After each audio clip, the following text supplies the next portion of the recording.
Hey everyone, this is Christopher Donnell, and it's Monday, meaning it's time for another Motivational Monday. And I'm sitting here with my friend, Pastor Carl Ruby. He's joining us today here in the Hub. And Pastor Carl Ruby, thank you for joining us. You're welcome. Good to be up here. Yeah, so glad to have you. So, Carl Ruby, where are you from? What do you do? I'm the senior pastor at Central Christian Church down in Springfield. We're at the north end of Springfield. And that's what I do. All right. How long have you been at I will be finishing my 7th year in November. Awesome. Never thought I would be a pastor. So you became a senior pastor 7 years ago. Yeah, by mistake. How did you become senior pastor by mistake? I worked in higher education for 30 years. Lost my job in higher ed. Was unemployed for a couple years. Worked on immigration reform, which was an interesting thing to work on. Yeah. And the funding for that ran out, and I was actually cleaning up toxic waste. Nice. Yeah, that was my job. And Central reached out and asked if I'd like to be their pastor, and that's awesome. I am. 7 years later, you're still there. Yeah. That's great. Actually, I came as an interim. They had someone they thought they were going to hire. I had never really thought about being a pastor, and they needed someone to fill in for a few weeks. Yeah. And I found that I really liked doing ministry, and here I am. So you've always had hopefully an affiliation with Christ as well. I mean, you just jump in with ministry. What higher ed? I mean, how was ministry a part of your life before pastoral ministry? I was the vice president for student affairs at Cedarville University. Okay. So my ministry revolved around working with students. I was really shocked how much the job of being a pastor felt like working in student affairs. It's all the same stuff. It is. It's just a different demographic, but it's helping people get along, planning programs, teaching. Yeah. So I was surprised at how smooth the transition was, and I love what I'm doing. That's awesome. So, always kind of from the area, Springfield? I grew up in Michigan, came to Ohio to attend Cedarville, graduated in 1983, thought I was going to be a psychologist, went off to grad school, came back to work in the counseling center, and I ended up being the vice president for student affairs. All right. That's awesome. Yeah. So, you said working with people translates from student affairs to ministry. Anything else you picked up over those years in higher ed that has really just come into play as you've been a pastor now 7 years leading Central towards God's great glory? I think dealing with people in crisis, because I was in the position where if there was a crisis, it was often I ended up managing it. If a student was killed in an accident or something like that. Right. So those you learn some things in going through those tough times. Yeah. Certainly the planning part of being an administrator kind of transferred. Yep. I taught part-time at Cedar. I taught as an adjunct, so the teaching. Yep. The problem was I was used to teaching in 50-minute segments. All the classes are 50 minutes long. Yeah. So when I first got to Central, I thought in 50-minute sermons, and that a little long? It was a little long, yeah. My board of elders, gently tax. Hey. Yeah, I think for some of the members at our church, if they had a 50-minute sermon, we might see some people leave and go to the farmer's daughter already. Before we're done preaching. Yeah. That didn't last. We shortened them up pretty quick. Yeah, you gotta get to Bob Evans, right? That's right. That's awesome. So, what maybe has been a challenge in this 7 years? So something you obviously had those skills to back you up. As you transferred those skills over to ministry, what was something that you've learned in these 7 years that is you see as vital to leading people? Wow. Have good people around you. Yeah. And have people who are different. I really need people who are different than me. So definitely, I have certain weaknesses that I could work on forever, right? And make this much progress. And it's good to work on our weaknesses. It is. But it's really good when you surround yourself with people who have completely different skill set. Yeah. So I guess that's probably the biggest thing. Central was a church that was in a downward spiral. So one thing that helped me is that when I arrived, they said you can change any. Obviously, what we're doing is not working. Right. So everything is up for grabs. And we had a number of older people who desperately wanted the church to survive, and were willing to make changes. That's awesome. For the sake of their grandkids and great-grandkids. Yeah, that generational. So some churches don't have that. I mean, some Right. churches, people won't do that. But I'm very grateful for a number of people in their 70s, 80s, and 90s who had a vision for reaching the next generation. So, Carl, that's awesome that you recognize that here at our church, but also what God's been doing in your vision going forward. So what are some of your passions that you have in life? I mean, what are you passionate about? Great question. I'm passionate. I'm passionate about reaching people who have been hurt by the church. If there's a group that I really, really, really want to see at Central, it's people who have walked away from their faith, or they don't feel the church is a safe place. Reaching that's kind of a passion of mine that developed when I was at Cedarville. I always and it's really it was a real change in my life to develop that. Like when I was a student at Cedarville, I was a very rigid, judgmental person, and over time, I just was really convicted of that. Yeah. And it was almost like doing penance, wanting to go back and get close to the kinds of students that I hadn't been very gracious with before. Yeah. And I had, I guess I call it a life-changing experience. There was one student that I reached out to who was a student who was always in trouble. And one day I was walking through the cafeteria and he was sitting by himself, and I thought, I'm gonna go sit down with him. And it was a totally different interaction than when he was, because I was a head disciplinarian at Cedarville. So like I was in his space now, and I saw a different side of him, and we started meeting together once a week. And he was in my office one day, and we had a real candid talk about where he was spiritually, and he was sort of on the fence of deciding which way he wanted to go. Sure. And he left and was killed in a car accident just a few miles from campus. And that had a huge impact on me in terms of wanting to reach students who were angry, students who had doubts, students who were questioning things. So that's if I were to define a passion, I think the people in my congregation would probably say that if you ask them. The other thing is just I have a real vision for Central being very involved in the community of Springfield, and in some interesting ways. For example, they're not maybe typical things you would associate with ministry. Right. Like after the George Floyd shooting, we called together a group of pastors, asked for a meeting with the sheriff and the chief of police, and asked them to set up community advisory teams that had minority input. Yeah.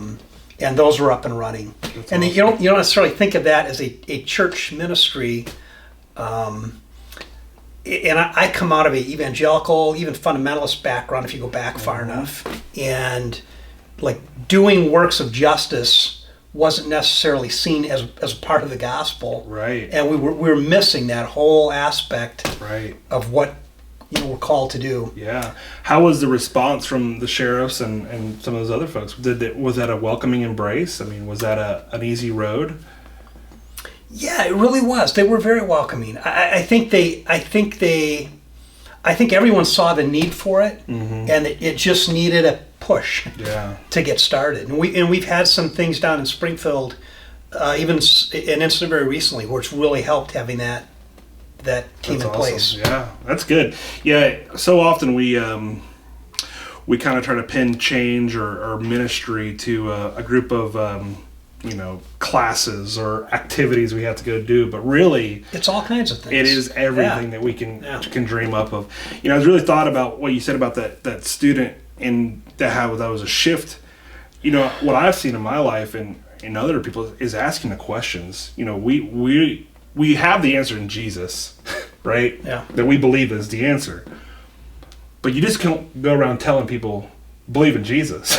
You have to ask questions. You have to figure out people. You have to know people. And it starts by asking questions. What's going Listening on? is really important. What's going on in your life? Who are you? Where are you from? Right? And that's... We did that. I'm in the middle of a sermon series right now called What's Up With That? So it's a sermon series where people can ask questions. Okay. And it's been interesting. It's been hard. It's been one of the hardest series I've ever done. That's awesome. But it's been fun in that you're responding to things that people are thinking about. Mm-hmm. They asked some good questions. Like one question was, how can a good Christian be a racist? And some of the questions were like theological, asked questions about heaven, things like that. How one sermon that's coming up was what's up with all these transgender people. That's a hot topic. So I'm still working on that one. But listening's important. So I've reached out to several people who have transitioned. One person who's in the middle of that, a parent who had a child who transitioned and then ended up dying tragically. But listening's been really important. Yeah, and you have to ask a question and not put the answer in their mouth right away. You have to, like you said, listen. You have to hear what people are dealing with, what they're going through. Yeah, I mean, and like humanize. It's so some of these issues. If it's just an issue, like being transgender, you can forget you're dealing with human beings, right? Who are created in God's image and deeply loved, and you also forget that that's just one aspect of who they are. You get so focused on that one thing, you forget this person is a lot of things, right? And this just happens to be one of them. And if you don't, it creates an us and a them, right? Then there's a wall. If you ever want to share the love of Jesus with anybody, or be welcoming or inviting, you can't have an us and a them. Yeah. Right? Or it's got to be we, right? I mean, yeah. But you only get there by asking questions and listening and learning their story. And realizing that what I learned is just as important, if not more important, than what they learn. And so often we get focused on, we've got things we want you to learn. Right. Come teach us. And I've learned a lot. Yeah, you have to have that. We know Jesus is the answer, right? But we also have to come from a place we only know he's our answer right now. Yeah. What's the other part of the equation? What's somebody else's equation, right? Yeah. Yeah, I think that's good. What's something God's been showing you right now? I mean, we're here on a Monday morning. People are getting up for work, 8:15 a.m., bright and early. How would you motivate our viewers today? I mean, what's God been showing you that what you feel is passionate for the church and the community to be excited about? I think the main thing is that God has a plan, and it will prevail. And we just need to be faithful. Yeah. These have been such hard. The last couple of years have been such hard years. Yeah. To do ministry, and with the political tensions and COVID-19 and everything else. And I think we just need to constantly be reminded of that. Yeah. That God has this, and what we need to do is focus on being Christ-like people. Yeah. Being faithful in that. Being faithful, letting the example of Christ guide us. I think that would be it. Yeah. There's so, again, even back to what you said about an older generation being willing to change. Again, even us, COVID has disrupted our lives. I mean, our political season has disrupted our lives. The climate of our country has disrupted our lives. So to be faithful and not just trying to get our answers across, or I just want COVID to be over. I want it to go back to where it was. What does faithfulness look like in this season? What does it look like to have neighbors who disagree on things? a huge part of it is staying connected. It is so easy to walk away from people you disagree with right now. And to be completely honest, there are times I think there are times where relationships are so conflicted. Right. You have to step back because to stay in the relationship is going to be damaging to everyone. Yeah. But wherever you can, you have to try to stay connected. Yeah. So, talking to people, I had to go over and apologize. I was upset with a neighbor for something they did and was pretty upset about it. Yeah. Then I went back and I thought of all the different ways I could have said what I had said. And you mean pastors aren't perfect, Carl? this one isn't. Okay. But I did, I thought, I get up in the pulpit and I talk to people. I tell them over and over again, we are ministers of reconciliation. And I thought, I've got to be willing to do this. Yeah. And it's hard. It is. That's a good word, though. But it was good. It's also amazing. It was amazing to see how powerfully an apology sucked the air out of the tension. Yep. Sorry works. It does. It does. Yeah. All the dynamics changed. And that's a good word, though. I mean, so I think maybe that's your motivation today. Maybe think about someone we have to say sorry to, right? Absolutely. Because I think we can also get comfortable with people who, especially in like relationships, marriages, friendships, siblings. We go, oh, they know what I mean, or they understand me, or they're not really upset. Well, sometimes people are my neighbor. Yeah. Sometimes they are. I had a similar situation. I've had to apologize to my neighbor before saying something. Well, I'm like, maybe I said that the wrong way. I better make sure, because you love people and you have an idea in your head of what you want things to look like or how things to go, but that's our ideas, right? And we have to share them, but then we have to be willing to own up for it too. The other thing I would maybe leave with your congregation is, I think wherever there's tension, and there's so much of it, right? And wherever there's polarization, there's an opportunity for the church. I think people are longing to see people who respond reasonably and compassionately, and who can talk to people without demonizing them, and listen well. Our world is longing for that. Yeah. And I think it's a wonderful opportunity for Christians to step up and be reasonable. Because we're going to disagree. Absolutely. We're going to have different perspectives, right? It's going to happen. So it's not divorcing every time I'm in an argument or don't agree with you. It's not splitting a family up, right? You don't quit on family. You're not supposed to, right? Your brothers, your sisters, your mom. Every time I disagree with my parents, I don't quit on them or my, whatever. You gotta work it out, and we should be modeling that as believers. I mean, that is a real easy, low-hanging fruit thing to do, to model Christian love, to one another. I mean, that's talked about so many times in Scripture. If you can't love the body, you can't love the church, how are you gonna love the world, right? My message on Sunday is on individualism, and I'm focused. So part of what I'm doing is I'm focusing on all the one another passages in the New Testament. There are 100 one another passages in the New Testament. Love one another, serve one another. 59 of them are commands, and the most frequent one is to love each other. Yeah, that's good. Yeah, so we're so thankful for you tuning in. Thank you, Carl. Oh, you're welcome. For sitting down. Love one another. Listen to one another.